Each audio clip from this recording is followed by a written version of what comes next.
뉴스 속 경제 이슈는 더 쉽고 깊게, 최신 고용 동향은 더 빠르게 전해드리는 고용브리핑 365 시간입니다. 오늘도 김지수 기자와 함께하겠습니다. 안녕하세요. 네, 안녕하세요.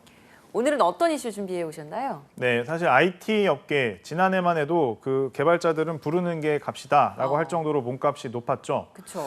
코로나 시대에 이제 언택트 붐으로 IT 경기가 이제 급성장을 했고, 이에 따라서 개발자 수급이 부족해지자 이제 인건비도 덩달아서 수직 상승을 했었습니다. 네, 그래서 이직도 정말 활발했어요. 어떻게 보면 코로나19에 가장 큰 수혜를 입었던 업종이 아니었나 이런 생각도 들거든요. 네, 맞습니다. 근데 최근에는 좀 분위기가 많이 바뀌었다고 합니다. 그래요? IT 업계 이제 구직 시장에 이제 이런 훈풍이 좀 사라지고 오히려 찬바람이 불고 있다. 이제 이런 이야기인데요. 구조 조정에 나선 곳도 있다고 합니다. 첫 번째 이슈픽에서 짚어보겠습니다. 아니, 얼마 전까지만 해도 IT 업계 인재 영입을 위해서 굉장히 바쁘다, 연봉 인상까지 하고 나섰다, 뭐 이런 게 이슈였는데 달라졌다고요? 네, 그렇다고 하는데요. 네. 스마트폰 앱이나 게임을 개발하는 IT 개발자들, 결국에는 몸값이 말 그대로 폭등을 했었고요. 네. 게임 업계에서 시작된 어떤 연봉 인상의 흐름은 모든 업종으로 확산을 하면서 신입 개발자에게 주식 1억 원어치를 주는 회사까지 등장을 하는 등 많은 부러움을 샀었죠. 개발자의 몸값이 뛰면서 IT 업계 평균 연봉도 이제 함께 뛰어 올라서 뭐 네이버, 카카오, NC소프트 등의 평균 연봉은 이미 1억 원을 넘었다 이럴 정도였습니다. 이후에도 더 좋은 인재 모시기를 위해서 연봉은 기본이고 이제 사내 복지 경쟁도 상당히 치열했죠. 근데 이게 이제는 180도 분위기가 달라졌다는 거잖아요. 네, 그렇죠. 왜 그런 건가요? 뭐 아무래도 이제 최근 2, 3년간 코로나에 어떻게 보면 좀 반사이익을 좀 누리면서 급성장을 했었던 IT 업계에 이제 실적의 경고등이 이제 들어오기 시작했기 때문입니다. 네. 국내 이제 대표 IT 기업인 네이버와 카카오는 올해 3분기 영업이익이 지난해 대비 감소해서 수익성이 좀 악화를 했고요. 가장 큰 이유는 근데 여기서 이제 인재 영입을 위해서 좀 경쟁적으로 연봉을 인상했기 때문이다라는 이야기도 나옵니다. 네. 그러니까 실제로 지난 2년간 진행한 어떤 공격적인 채용의 어떤 부메랑이 다시 돌아오고 있는 거죠. 그러니까 인건비는 지난해보다 네이버는 18%, 카카오는 41%씩 급증했습니다. 이렇게 이제 치솟은 인건비에 올해 초부터 네이버와 카카오를 비롯한 많은 IT 기업들은 이제는 채용 속도를 좀 조절하겠다, 이제 이렇게 밝히고 있죠. 네. 그래서 당장 인건비를 줄이겠다고 신규 채용도 규모를 많이 줄였더라고요. 네, 벌써 이제 네이버 같은 경우에는 상하반기 2차례 진행하던 공개 채용을 한 차례만, 이제 올해 한 차례만으로 이제 축소를 했고요. 네. 카카오는 내년도 신입 개발자 채용을 모집 규모를 이제 줄여서 2자릿수 규모로 진행을 하기로 했습니다. 이제 꼭 필요한 개발 인력을 제외한 나머지 인력부터 이제 좀 채용을 좀 줄여 나가고 있는 모습인데, 이런 변화는 이미 반영이 돼서 매 분기에 10% 이상 늘던 인건비 상승세도 올해 하반기에는 이제 꺾이기 시작했습니다. 네, IT 업계뿐 아니라 게임 업계도 사실 인력 유치 경쟁이 치열했던 걸로 아는데 그러면 여기도 상황은 비슷한가요? 네, 게임 업계도 마찬가지라고 합니다. 실제로 게임 업계도 파격적인 임금 인상이 결국 다시 부메랑으로 돌아와서 발목을 잡고 있는 거죠. 게임 개발사인 크래프톤은 개발자 연봉을 2천만 원씩 올렸고 NC소프트는 1,300만 원을 인상을 했고 다른 업체도 연봉 이제 줄줄이 인상을 했었죠. 이런 과도한 인건비 부담이 사실상 좀 실적 저조로 연결되고 있다, 뭐 이런 분석인데 넥슨은 지난 1분기 영업이익이 전년 대비 11% 감소했는데 인건비는 19% 증가했습니다. 넷마블 인건비는 1년 사이에 30% 급증을 해서 뭐 적자를 내는 상황이라고 합니다. 다른 하위 게임 업체의 경우 이제 구조조정까지 들어갔다고 합니다. 지금 말씀해주시는 기업들을 보면 다 어느 정도 몸집이 큰 기업들이에요. 이런 기업들도 이렇게 구조조정에 들어가고 뭔가 변화가 생겼다면 정말 작은 스타트업의 경우에는 상황이 더 심각할 것 같네요. 네, 아무래도 그렇죠. 실제로 IT 스타트업의 상황은 더 심각하다고 합니다. 인건비 자체도 이제 부담인데 그 작년만 해도 이제 좀 돈이 많이 몰렸었죠. 투자금이 몰렸는데 투자가 이제 올해 초부터는 좀 급격하게 줄어들면서 이제 어려워지는 거죠.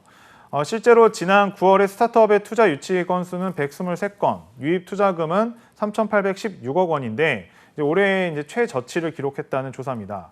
이렇게 자금줄이 마르면서 신규 채용은 고사하고 구조조정으로 인력을 줄이기에 나선 곳도 많은 상황인데요.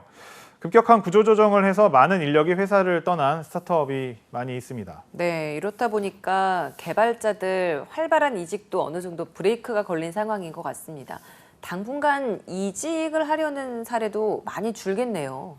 네, 아무래도 뭐 IT 기업이 이제 밀집되어 있는 그 판교 그 테크노밸리에서는 이제 좀 적극적으로 이제 인재를 확보하던 곳들이 이제 인력을 줄이기 시작을 하니까 네. 이직 시장 자체가 이제 줄어들었다고 봐야겠죠.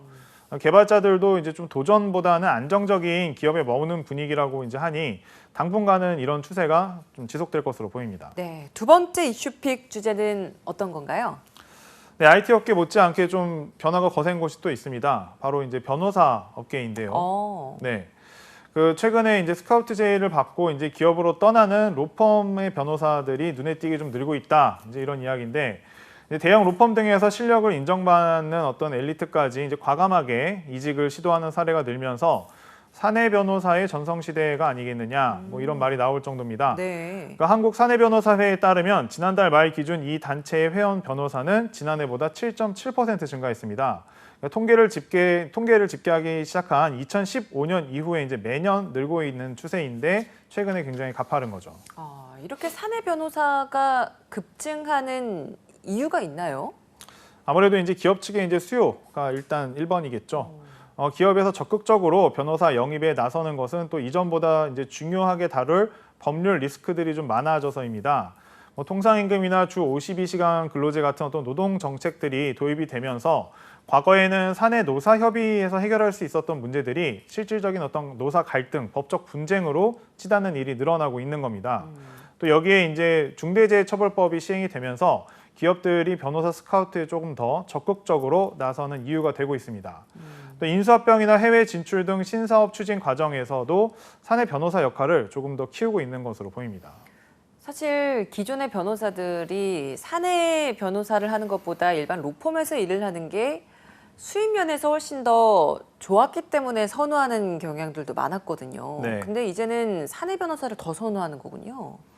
물론 뭐 이제 로펌이 이제 대형일 경우에는 실질적으로 그 신입도 억대 연봉을 받기 때문에 그렇죠. 뭐 여전히 어떤 임금이나 어떤 그 여건의 차이는 있을 수 있습니다. 네. 하지만 그만큼 만만치 않은 업무량이 또 문제입니다. 뭐 야근은 일상화가 된 것이고 그렇죠. 또 이제 의뢰인과의 관계에서 어떨 때는 의뢰 위치에 서서 그 요구에 응해야 하기 때문에 굉장히 곤란한 경우들도 많이 있는 것이죠. 그렇다 보니 차라리 워라밸의 갈증을 느낀 변호사들은 조금 더 적극적으로 기업의 사내 변호사로 이직을 하는 흐름도 있는 겁니다. 대형 로펌인 김앤장이나 율촌 같은 곳의 변호사들도 IT 계열 회사의 사내 변호사로 이제 대거 이직을 한 사례가 있을 정도인데요. 여기에 어떤 승진에 대한 것도 좀 이직에 한몫을 하고 있는 것 같습니다. 승진이요? 보통 변호사 같은 경우에는 승진하면 파트너 변호사로 승격되는 걸로 알고 있거든요. 네, 물론 이제 일반 기업체하고 뭐 변호사 그 로펌의 승진하고는 좀 개념이 다르기는 합니다만 네. 어쨌든 대형 로펌들이 이제 체계적인 진용을 이미 갖춘 상태에서 이전보다는 그런 좀 위로 올라갈 수 있는 가능성이 줄어든 것이 사실입니다. 그래서 이제 이직 결정에 역시 영향을 주고 있다고 보여지고요. 이제 그렇지 않아도 이제 인사적체로 이제 승진 경쟁이 치열해진 가운데 판검사 출신 변호사들이 대표 변호사나 이제 파트너 변호사로 이제 로펌에 다시 합류를 하는 일들이 많이 늘어나고 있죠. 이제 그렇다 보니까 이제 좀 파트너 변호사를 노리고 있었던 7, 8년 차 변호사들의 경우에는 좀 자연스럽게 이제 이직을 고민을 하는 경우가 늘어난 것으로 보입니다. 네, 로펌들도 기업으로의 인재 유출에 긴장할 수밖에 없을 것 같습니다. 네, 그래서 실제로 로펌에서도 그 채용 경향에 좀 변화가 있기는 합니다. 신입 채용을 좀 줄이는 대신에 뭐 경력과 이제 상시 채용을 늘리는 것이고요. 파트너급이 될 만한 사내 변호사를 로펌으로 영입하는 사례도 늘고 있다고 합니다. 네, 이미 해외 IT 업계는 개발자 채용 축소와 감원의 대대적인 바람이 불고 있는데요. 당분간 국내에도 개발자 채용에도 허리띠를 졸라매는 상황이 계속되는 만큼 취업 전략도 변화가 필요해 보입니다. 오늘도 김지수 기자와 함께했습니다. 고맙습니다. 네, 감사합니다.